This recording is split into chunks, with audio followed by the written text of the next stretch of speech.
నమస్తే, welcome to four sides TV prime time news. నేను విజయ్ శంకర్. ముందుగా హెడ్లైన్స్ చూద్దాం. రౌడీ షీటర్ బోరుగడ్డ అనిల్కు AP high court shock. Fake medical certificate పై విచారణ చేపడతామన్న న్యాయస్థానం.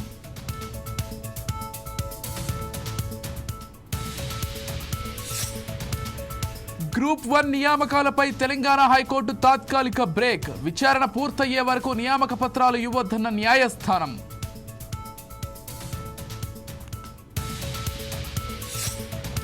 జగన్ అక్రమాస్తుల కేసులో కదలిక. దాల్మియా సిమెంట్స్ ఆస్తులను అటాచ్ చేసిన ఈడీ.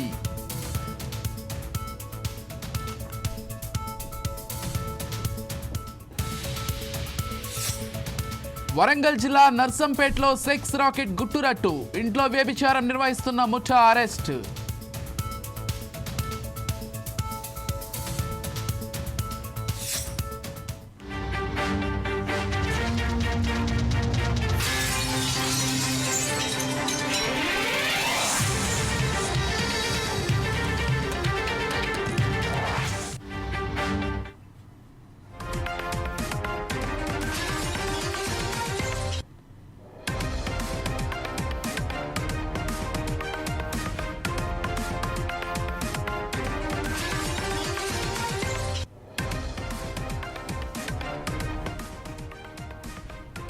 రైట్, బ్రేకింగ్ న్యూస్ చూస్తున్నాం. తెలంగాణ గ్రూప్ 1 ఉద్యోగాలకు ఎంపికై నియామక పత్రాల కోసం ఎదురు చూస్తున్న అభ్యర్థులకు షాక్ తగిలింది.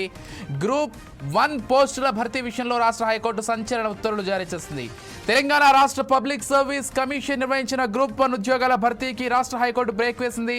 విచారణ పూర్తయ్యే వరకు గ్రూప్ 1 నియామక పత్రాలు ఇవ్వొద్దని స్పష్టం చేసింది. అయితే ఉద్యోగానికి ఎంపికైన అభ్యర్థుల సర్టిఫికేట్స్ వెరిఫికేషన్ కొనసాగించవచ్చని హైకోర్టు తెలిపింది. దీంతో గ్రూప్ 1 పోస్టుల భర్తీ ప్రక్రియ మరింత ఆలస్యమయ్యేలా కనిపిస్తోంది.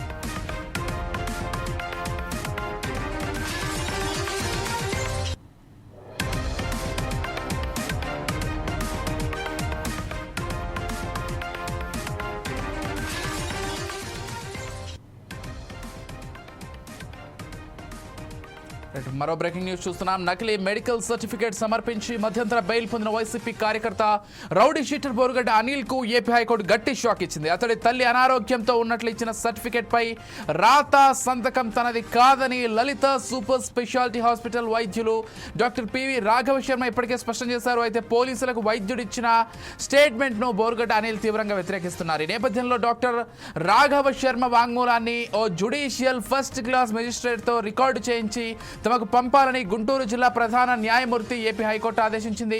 అయితే ఇప్పటికే రికార్డు చేసి కోర్టు ముందుకు తెచ్చిన వైద్యుడి వాంగ్మూలం రికార్డును గుంటూరు జిల్లా ప్రధాన న్యాయమూర్తికి పంపాలని రిజిస్ట్రీని ఏపీ హైకోర్టు స్పష్టం చేసింది. ఇక పిటిషనర్ బెయిల్ పిటిషన్ పై విచారణ నిర్ణయాన్ని వెల్లడించాలని బోరుగడ్డ అనిల్ తరఫు న్యాయవాది హైకోర్టును అభ్యర్థించారు. అయితే ఈ అభ్యర్థనను హైకోర్టు నిర్ధవంతంగా తోసిపుచ్చింది. ఈ నకిలీ సర్టిఫికేట్ కేసు విషయంలో నిజానిజాలు తేలిన తర్వాతే బెయిల్ పిటిషన్ పై విచారణ చేపడతామని ఏపీ హైకోర్టు స్పష్టం చేసింది. ఈ క్రమంలో ఈ కేసు విచారణను 2 వారాల పాటు వాయిదా వేసింది.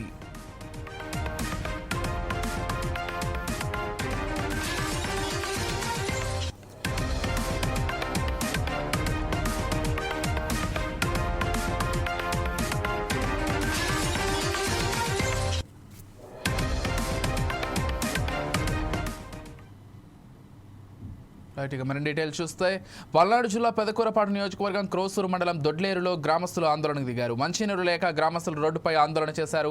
సంవత్సరం నుండి మంచినీరు సరఫరా నిలిపేయడంతో స్థానికులు ఆగ్రహం వ్యక్తం చేశారు. నీటి బిందెలతో రోడ్డుపై బైఠాయించారు. వేసవి కాలం కావడంతో ఇళ్లలోని బోర్వెల్ నుండి నీరు రాక పలు ఇబ్బందులు పడుతున్నారు. గ్రామంలో నిరుపయోగంగా 2 ఓవర్ హెడ్ ట్యాంకులు ఉన్నా సంబంధిత అధికారులు పట్టించుకోవడం లేదని ఆవేదన వ్యక్తం చేశారు. అధికారులు వెంటనే స్పందించి మంచినీరు సరఫరా చేయాలని డిమాండ్ చేశారు.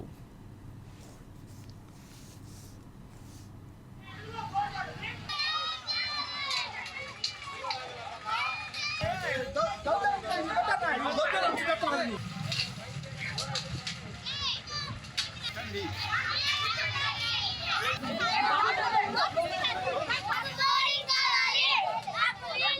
గ్రామంలో వచ్చేసి ఒక చెరువు, 2 పెద్ద ట్యాంకులు ఉండి కూడా ఈ నాయకులు ఓట్లు వేపించుకున్నారు. కానీ ఆ దండు బజార్కి వచ్చేసి ఒక బోర్ వేయడం లేదు.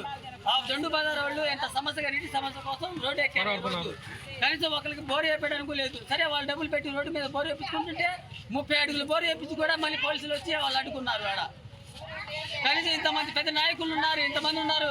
ప్రత్యేక వైసీపీ నాయకులు తెలుసు, టీడీపీ నాయకులు అందరికీ తెలుసు. ఇక్కడ దొడ్లేరు సమస్యలో దొడ్లేరు బజార్కి నీటి సమస్య ఉన్న సంగతి, కానీ ఒక్క నాయకుడు పట్టించుకున్న సంగతి లేదు. ఇక్కడ ఆ విధంగా మా పరిష్కారం చేయండి స్వామి అని మేము రోడ్డు మీద పడాల్సి వచ్చింది. ఒక్క నాయకుడు కూడా మాకు అడ్డం పడట్లేదు. మీరు అందరూ కలిసి మాకు న్యాయం చేయాలని కోరుకుంటున్నాను. 10 సంవత్సరాల నుంచి నీళ్లు లేక పొలం పనులకి ఏంది ఇళ్ల మీదకి నీళ్ళు అడుగుతుంటే ఎవరు ఒక చుక్క నీళ్ళు ఎట్లా బావి వేయించారు కూడా బావి కాడ నీళ్ళు తీసుకుంటారు కూడా మాకు అడ్డం పడుతున్నారు. పిల్లలు వెళ్ళినా పిల్లల్ని కొడుతున్నారు, పెద్దోళ్ళు వెళ్ళినా పెద్దోళ్ళ మీద తగాదాడుతున్నారు. నీళ్లు లేక ఎంత అల్లాడిపోతున్నారు. వచ్చిన బండికి అడ్డం పడి నీళ్లు వేయనీయకుండా చేస్తున్నారు. మీరు ఎలా బతకాలి, ఎలా చేయాలి? పొలం పనులకి వెళ్ళొచ్చి మేము నీళ్లు లేక ఎంత అల్లాడిపోతున్నాము. మాకు పట్టించుకునే వాళ్ళు కూడా లేరు. వచ్చిన బండి కూడా వెనక్కి పంపిస్తున్నారు. వాళ్ళ మాటలు వీళ్ళ మాటలు మాకు నీళ్లు లేక రోడ్ల మీద పడాల్సి వస్తుంది. ఎవరు వెళ్ళినా కూడా 1 రోజు 2 రోజులు ఇస్తున్నారు. 3వ రోజు నీళ్లు లేక మాకు వెనక్కి పంపిస్తున్నారు.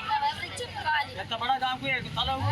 ఇంత పెద్ద ఊరుండి 2 ట్యాంకీలు ఉండి ఒక చుక్క నీళ్లు లేక అటుపక్క లేక ఇటుపక్క లేక వెళ్ళకపోతే ఎవరు లేక మాకెవరు దిక్కు?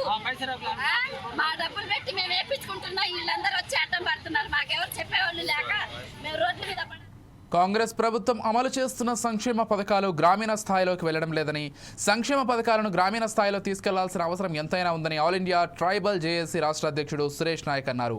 ఓయూలో ఏర్పాటు చేసిన పత్రికా సమావేశంలో సురేష్ నాయక్ మాట్లాడుతూ కాంగ్రెస్ పార్టీ సంవత్సర కాలంలో ఎన్నో సంక్షేమ పథకాలను ప్రవేశపెట్టిందని, 53,000 ఉద్యోగాలను భర్తీ చేసిందన్నారు. సంక్షేమ పథకాలు గ్రామీణ స్థాయిలోని ప్రజలకు చేరడం లేదని ఆవేదన వ్యక్తం చేశారు.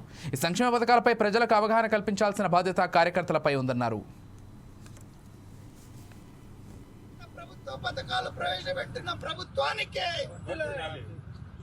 గత 10 రోజుల నుండి యూనివర్సిటీలో వివిధ మా రాష్ట్రంలో ఉండే ఆల్ ఇండియా ట్రైబల్ జేఏసీ మిత్రులతో చర్చించి మనం కూడా ప్రభుత్వ పథకంలో మనం భాగస్వామ్యం అవ్వాలి, మనం కూడా ప్రజలకు చేరే విధంగా మనం కృషి చేయాలని మిత్రులతో డిస్కషన్ చేసి ఈరోజు ప్రెస్ మీట్ పెట్టడం జరిగింది. మేము ఒకటే విజ్ఞప్తి చేస్తూ ఉన్నాం. కాంగ్రెస్ పార్టీ ముఖ్యమంత్రి రేవంత్ రెడ్డి గారికి విజ్ఞప్తి చేస్తూ ఉన్నాం. దయచేసి మీరు ముఖ్యమంత్రి గారికి చేదోడు వాదోడుగా ఉండాలని ఎమ్మెల్యేలకు విజ్ఞప్తి చేస్తూ ఉన్నాం. స్థానిక ఎమ్మెల్యేలు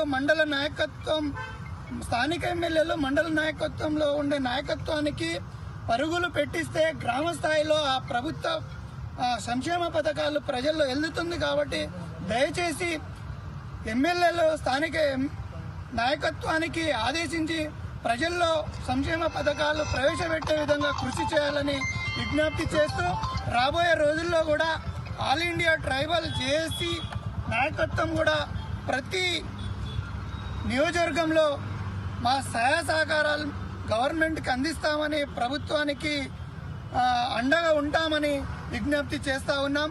ప్రతిష్టాత్మకమైన బీసీ బిల్లు ఆమోదం పొందడం నిజంగా ఒక చరిత్ర. ఎస్సీ వర్గీకరణ అనేది నిజంగా ఒక చరిత్ర. ఇక్కడ మనం తెలంగాణలో ఎస్సీ వర్గీకరణ జరిగితే ఆంధ్రప్రదేశ్లో ఎఫెక్ట్ అనేది చూపించారు. చంద్రబాబు కూడా అక్కడ అడుగులు వేస్తూ ఉన్నారు. కాబట్టి ప్రతి దగ్గర మనం ఇంత గవర్నమెంట్ 1.5 ఇయర్లోనే మనం ఇంత అడ్వాన్స్గా మనం ప్రభుత్వ పథకాలు కానీ అడ్వాన్స్గా మనం ప్రజలకు సేవ చేసే ఒక దృఢ సంకల్పం ఉన్నప్పుడు ఖచ్చితంగా ప్రజలు ప్రభుత్వానికి అండగా ఉంటుంది. ఎమ్మెల్యేలు కూడా మండల నాయకత్వాన్ని ఆదేశించి మెదక్ జిల్లా ప్రభుత్వ వసతి గృహాలు, గురుకులాల్లో పరిశుభ్రతతో పాటు విద్యను అభ్యసిస్తున్న విద్యార్థులకు క్వాలిటీ విద్య అందేలా చూడటంతో పాటు భద్రతపై ప్రత్యేక దృష్టి సారిస్తున్నట్లు జిల్లా కలెక్టర్ రాహుల్ రాజ్ తెలిపారు. గురువారం మనోరాబాద్ మండలం కూచారం కేజీబీవీ బాలికల రెసిడెన్షియల్ పాఠశాలను ఆకస్మిక తనిఖీలో ఆర్డీఓ జయచంద్రారెడ్డి, తహసీల్దార్ చంద్రశేఖర్ రెడ్డి, పంచాయతీరాజ్ ఈఈ నరసింహులతో కలిసి కలెక్టర్ పాల్గొన్నారు. పాఠశాలలోని వంటగదిలో, వాష్రూమ్లో పరిశుభ్రతను పరిశీలించారు. స్టోర్ రూమ్ను, స్టాక్ రిజిస్టార్ను పరిశీలించారు. విద్యార్థినులతో కలిసి కలెక్టర్ భోజనం చేశారు. విద్యార్థినులతో మాట్లాడి వారి సమస్యలను అడిగి తెలుసుకున్నారు.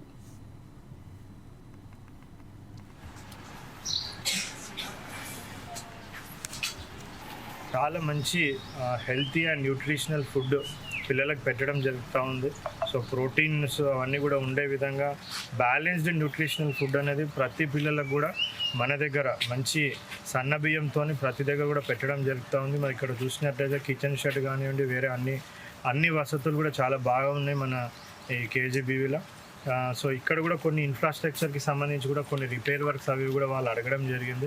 సో మోస్ట్లీ ఇప్పుడు మనకు 23కి లాస్ట్ వర్కింగ్ డే అయిపోయినా కూడా మొత్తం ఈ 105 రెసిడెన్షియల్ ఎడ్యుకేషన్ ఇన్స్టిట్యూషన్స్ అన్నిట్లో కూడా మనం ఇంజనీరింగ్ వింగ్స్తోని కొన్ని ఎస్టిమేషన్స్ కూడా వేయించినాం రిపేర్ వర్క్స్ ఏమేమి కావాలనేసి.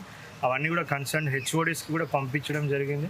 సో డిస్ట్రిక్ట్ లెవెల్ నుంచి కూడా కలెక్టర్ లెవెల్లో మనం అవన్నీ కూడా పర్సువేడ్ చేస్తూ ఉన్నాం. మ్యాక్సిమం వాటన్నిటి కూడా శాంక్షన్స్ తెచ్చుకొని నెక్స్ట్ అకాడమిక్ ఇయర్ వచ్చే లోపల ఆ రిపేర్ వర్క్స్ అన్నీ కూడా టేకప్ చేసి ఒక మంచి సదుపాయాలు ఉన్న మంచి ఇన్ఫ్రాస్ట్రక్చర్ ఉన్న ఫెసిలిటీలో మంచి ఎడ్యుకేషన్, క్వాలిటీ ఎడ్యుకేషన్ అందే విధంగా మన నెక్స్ట్ అకాడమిక్ ఇయర్ నుంచి క్వాలిటీ పరంగా కానివ్వండి, సో ఇన్ఫ్రాస్ట్రక్చర్ పరంగా కానివ్వండి, అదర్ ఫెసిలిటీస్ పరంగా కానివ్వండి, అన్నీ మన రెసిడెన్షియల్ ఎడ్యుకేషన్ ఇన్స్టిట్యూషన్స్ అన్నీ కూడా పక్కాగా మంచిగా నిర్వర్తించాలనేసి కూడా తెలంగాణ ప్రభుత్వ ఆదేశం. సద్వినియోగం చేసుకొని ఎవరెవరికైతే గ్రీవియన్సెస్ ఉన్నాయో ఇంతకుముందు పాత చట్టం ద్వారా, సో ఎవరికైనా పట్టాలు వచ్చి ఉండకపోయినా, ఏమైనా రెక్టిఫికేషన్ ఆఫ్ రికార్డ్స్ ఏమైనా అవసరం ఉన్నా, ఇంకేమైనా పట్టా మార్పులు కావాల్సి వచ్చినా, సో వాటన్నిటివి కూడా వాళ్ళు ఇప్పుడు అప్లై చేసుకోవడానికి కూడా ఆస్కారం ఉన్న కొత్త చట్టం వచ్చింది. సో దాని ద్వారా వాళ్ళందరూ కూడా మంచి జరుగుతుందనేసి వాళ్ళందరూ కూడా వివరించి చెప్పడం జరిగింది. మరి అదే భాగంగా సో మన హాస్టల్స్లో కానివ్వండి, రెసిడెన్షియల్ ఇన్స్టిట్యూషన్స్లో కానివ్వండి, జిల్లా వ్యాప్తంగా సుమారుగా 105 రెసిడెన్షియల్ ఎడ్యుకేషన్ ఇన్స్టిట్యూషన్స్ ఉన్నాయి. సో వీటన్నిట్లలో కూడా కొత్తగా మనం ప్రవేశపెట్టిన రివైజ్డ్ డైట్ మెన్యూ ప్రకారంగా సో అన్నీ కూడా మొత్తం భోజనం అవి అంతా కూడా కాస్మెటిక్ చార్జెస్ అవన్నీ కూడా మొత్తం మనం రివైజ్ చేసినాం, ఎన్హాన్స్ చేసినాం. అవన్నీ కూడా అన్నీ మన రెసిడెన్షియల్ ఎడ్యుకేషన్ ఇన్స్టిట్యూట్. తిరుపతిలో దారుణ ఘటన వెలుగు చూసింది. లీలామహల్ సర్కిల్లోని ఓమా కాలేజీ నర్సింగ్ హాస్టల్ వద్ద ఉద్రిక్తత చోటు చేసుకుంది. ప్రిన్సిపల్ వర్మ బుధవారం అర్ధరాత్రి విద్యార్థినుల గదిలో దూరారు. దీంతో విద్యార్థినులు సదరు ప్రిన్సిపల్ వర్మను గదిలో నిర్బంధించారు. అనంతరం అలిపిరి పోలీసులకు నర్సింగ్ విద్యార్థులు సమాచారం ఇచ్చారు. వెంటనే అక్కడికి చేరుకున్న పోలీసులు ప్రిన్సిపల్ వర్మను అదుపులోకి తీసుకున్నారు. ఈ క్రమంలో వర్మను కఠినంగా శిక్షించాలని అలిపిరి పోలీస్ స్టేషన్ ఎదుట విద్యార్థినులు డిమాండ్ చేస్తూ నినాదాలు చేశారు. అయితే ఈ ఘటనపై కొందరు విద్యార్థినులు స్పందిస్తూ పక్క భవనంలో దూకిన విద్యార్థిని నిలదీసిన ప్రిన్సిపల్ వర్మపై కావాలని అసత్య ఆరోపణలు చేస్తున్నారని అంటున్నారు.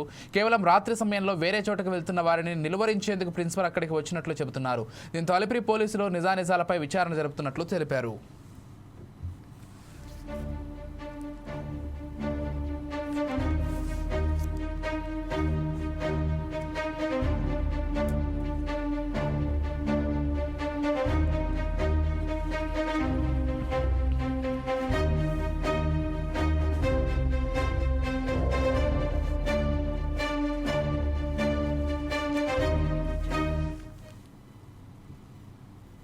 నెల్లూరు జిల్లా కేంద్ర ప్రభుత్వం తీసుకొచ్చిన వక్ఫ్ చట్టానికి వ్యతిరేకంగా నెల్లూరు జిల్లా ఏఎస్పేట మండల కేంద్రంలో ముస్లింలు నల్ల జెండాలతో భారీ నిరసన ర్యాలీ చేపట్టారు. ఈ కార్యక్రమానికి వామపక్ష పార్టీలు, కాంగ్రెస్ పార్టీ తదితర స్వచ్ఛంద సేవా సంస్థలు మద్దతు పలికాయి. నిరసన ర్యాలీ దగ్గర సెంటర్ నుండి బయటకు బయలుదేరి బస్టాండ్ సెంటర్ మీదుగా తహసీల్దార్ కార్యాలయం వరకు సాగింది. అనంతరం తహసీల్దార్ కార్యాలయం వద్ద బైఠాయించి కేంద్ర ప్రభుత్వానికి వ్యతిరేకంగా నినాదాలు చేశారు.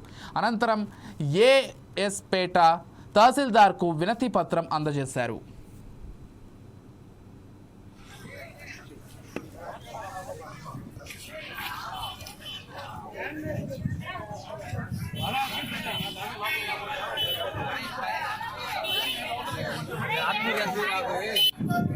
ఇది కేవలం ఒక మతానికి సంబంధించి కాదు, ఈ దేశంలో ఉండే ప్రతి పౌరుడి హక్కు కూడా ఇది. రాజ్యాంగం అంటే ఏ ఒక్క ముస్లిందో, ఏ ఒక్క క్రిస్టియన్దో, ఏ ఒక్క హిందువుదో కాదు. రాజ్యాంగం అంటే భారతీయులది. భారత రాజ్యాంగంపై నిర్మితమైన ఈ రోజు కేంద్ర రాష్ట్ర ప్రభుత్వాలు మైనారిటీలని, దేశ ప్రజల్ని మోసం చేశాయి. ఈ మోసానికి నయవంచనగా మరలా రాష్ట్ర ప్రభుత్వం కూడా మోసం చేయడం జరిగింది.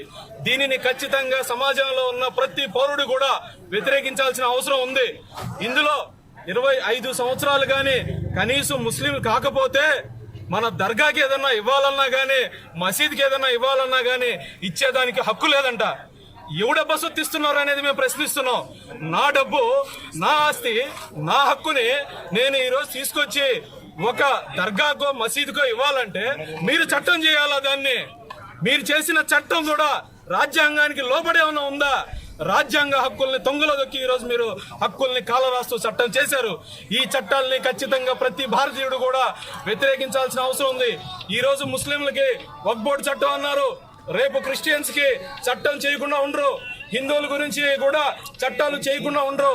వీటిలన్నింటినీ కూడా ఖండించాలి అంటే రాజ్యాంగానికి వ్యతిరేకంగా ఏదైతే చట్టాలు చేస్తున్నారో వాటిని ప్రతి ఒక్కరు ఖండించాల్సిన అవసరం ఉంది. అందులో భాగంగానే ఈరోజు ఏఎస్పేటలో ప్రతి సోదరుడు కూడా కలిసి ఈ యొక్క రాజ్యాంగ వ్యతిరేకంగా 2025 వక్ఫ్ చట్ట సవరణలకు వ్యతిరేకంగా నిరసన ర్యాలీ చేయడం జరిగింది. ఎంఆర్ఓ కూడా వింతపత్రం ఇవ్వడం జరిగింది.